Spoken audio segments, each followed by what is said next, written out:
सभा के अध्यक्ष, माइनॉरिटी मोर्चे के सदर दियानत अली खां, आज बहनों और भाइयों, चुनाव तो हो गया और कल रिजल्ट भी डिक्लेयर हो जाएगा, लेकिन मुझे कुछ दिमाग और दिल की गहराइयों से ये एहसास हुआ कि चुनाव तो होता है, चुनाव में बहुत सारे लोगों का सहयोग होता है, बहुत सारे लोग हमारे साथ मेहनत करते हैं, लेकिन चुनाव के बाद मैं हमेशा ये देखते आया हूँ मैक्सिमम कि उनकी मेहनत और उनका जो हमारे साथ जो उनका व्यवहार रहता है, और रात दिन यूँ समझिए कि कैंडिडेट से ज़्यादा जो सहयोगी है उन लोगों का काम होता है। लेकिन चुनाव के फौरी बाद क्या जीते हैं या हारते हैं, लेकिन किसी को ये भी याद नहीं होता है कि कोई हमारे साथ था भी। तो आज का ये प्रोग्राम रखने की मेन वजह ये है कि कल वोटों की गिनती हो जाएगी, शायद हो सकता है मैं जीतूं या हो सकता है कि मेरी शिकस्त हो, लेकिन चुनाव के दौरान भी मैंने ये बात बारहा पदयात्रा में जब लोगों से मिल रहा था तब भी और पब्लिक मीटिंग्स में भी ये बात कही है, अवाम अपने नुमाइंदे को इसलिए मुंतखब करती है कि वो 5 साल उसके दुख दर्द, अच्छे बुरे में और बेसिक कम्युनिटीज़ के लिए उसका ख्याल रखे। लेकिन मैक्सिमम मैं यूँ कहूँगा, जो मेरी नज़र में है, स्पेशली मजलिस इत्तेहादुल मुस्लिमीन की बात करूँगा, कि मुझे ताज्जुब होता है कि 5 साल में एक बार वोट मांगने ज़रूर आते हैं, लेकिन जब जीत हो जाती है उसके बाद वो आपके दरवाजे पे, आपके घर पे नहीं आते हैं, बल्कि आपको कोई मुश्किल दरपेश आए और कोई मसला दरपेश हो तो उस वक्त आपको दारुस्सलाम जाना पड़ता है, लेकिन वो घर पे आने के लिए तैयार नहीं होते।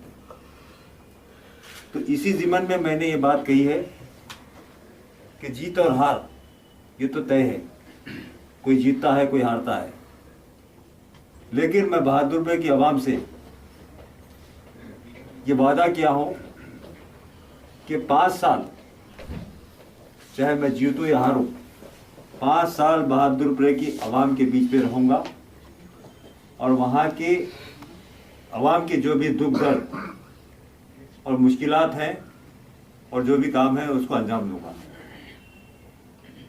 तो रिजल्ट तो नहीं आया है, चुनाव में भी मैंने ये बात कही है, आज भी यही बात कर रहा हूँ। मसाइल कुछ नहीं होते हैं, बहुत छोटे छोटे मसाइल होते हैं, और वो मसाइल भी हल करना बेचारे एमएलए साहब को, एमपी साहब को गवारा नहीं होता है। दारुस्सलाम में जब लोग पहुंचते हैं तो कुछ लोग मुझे बताए हैं कि उनका जो तरीक़ेकार रहता है,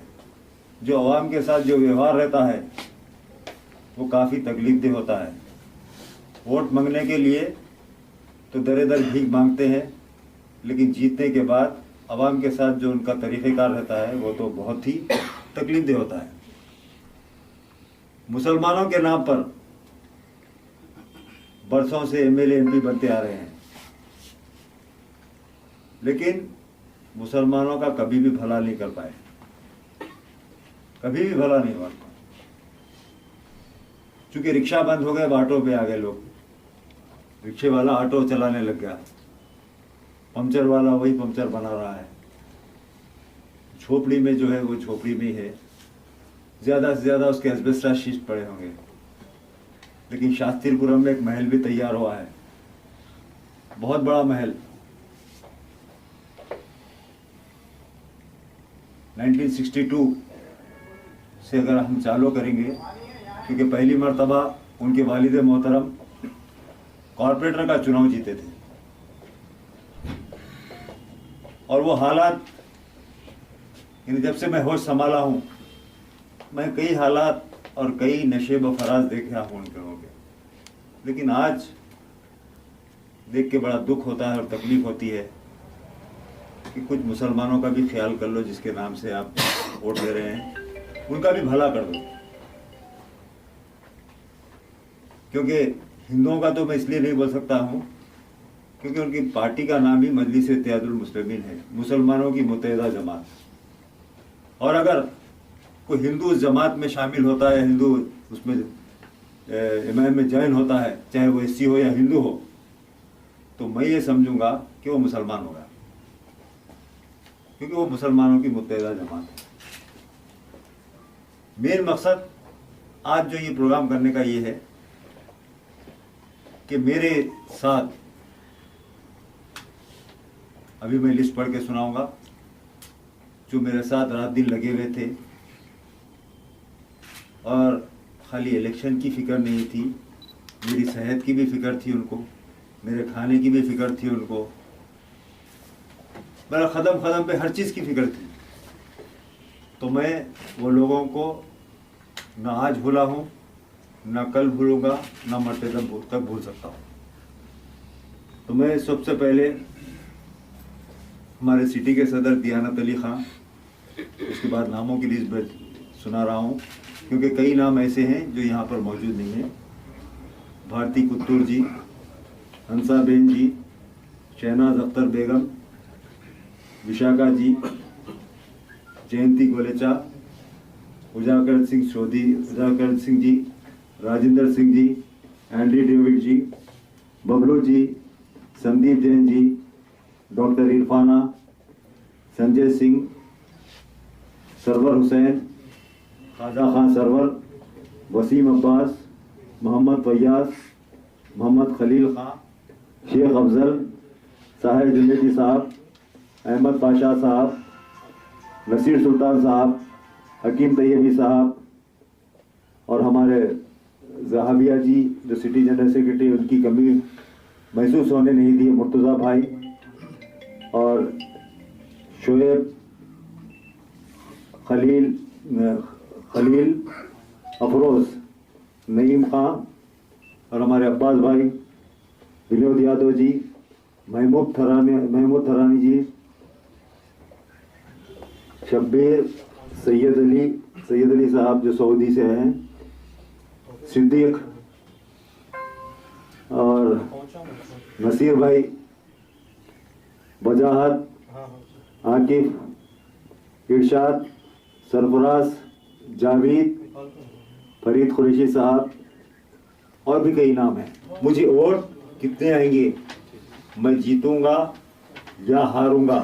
दो में से एक चीज़ होगी। लेकिन जितने भी वोट आए हैं, जो भी मेरा वो हुआ है, इसमें सिर्फ मेरा एक का नहीं बल्कि तमाम की मेहनत है और मीडिया की भी मेहनत है। जैसा कि अभी संजय भाई बताए कि बहादुरपुरा असेंबली में ये माहौल बना हुआ था कि कोई भी आदमी या कोई भी सियासी जमात मजलिस इत्तेहादुल मुस्लिमीन के जो एक स्पेशल एरियाज है, जैसा असद बाबा नगर, महमूद नगर, नजफ नगर, जहानुमा, नवाब साहब कुंटा, ये तमाम जगहों पर उनकी एंट्री भी नहीं हो सकती थी। लेकिन वो मालिक का करम है, अल्लाह के फजलो करम से मैंने वो कारनामे अंजाम दिए हैं जो शायद इससे कबल किसी भी पार्टी ने या किसी भी उम्मीदवार ने नहीं दिए थे। क्योंकि देखो, मरना तो तय है और जब मरना तय होता है दो एरियाज हो, हर जगह मुझे सम्मान मिला है और मुझे उम्मीद है कि अब ना सही लेकिन आइंदा 5 साल में मैं ज़रूर इस हल्के से, मैं अगर लड़ा ठीक है, अगर कोई दूसरा भारतीय जनता पार्टी का उम्मीदवार भी एमएलए के लिए चुनाव लड़ता है तो बराबर जिता के बताऊंगा मैं, क्योंकि हल्का में छोड़ने वाला नहीं हूँ। क्योंकि हल्के की जो आवाम है वो हल्के से शायद मुझे 100 वोट मिले होंगे, 1000 वोट मिले होंगे, लेकिन मेरे ऊपर उन्होंने उम्मीद करके वोट दिए हैं कि मैं उनके अच्छे बुरे में काम आऊँगा। तो एमएलए बनना ज़रूरी नहीं है अच्छे बुरे में काम आने के लिए, बल्कि फिर आखिरी में, क्योंकि ये सियासी भी कुछ चीज़ें बोल दिया, मैं आम चीज़ें भी बोल दिया हूँ, लेकिन सबसे बड़ा दर्द जो है और सबसे बड़ी खुशी जो है, खुशी भी है, दर्द भी है, एहसास भी है, तमाम चीज़ें जो है, आप लोगों का जो साथ मुझे मिला वो, और मीडिया का जो साथ मिला वो, उसके लिए मैं सबका शुक्रिया अदा करता हूँ, धन्यवाद अदा करता हूँ। बहुत बहुत इन्हें आपके लिए आभार प्रकट करते हुए मैं अपनी तकरीर ख़त्म करता हूँ। जय हिंद, भारतीय जनता पार्टी जिंदाबाद।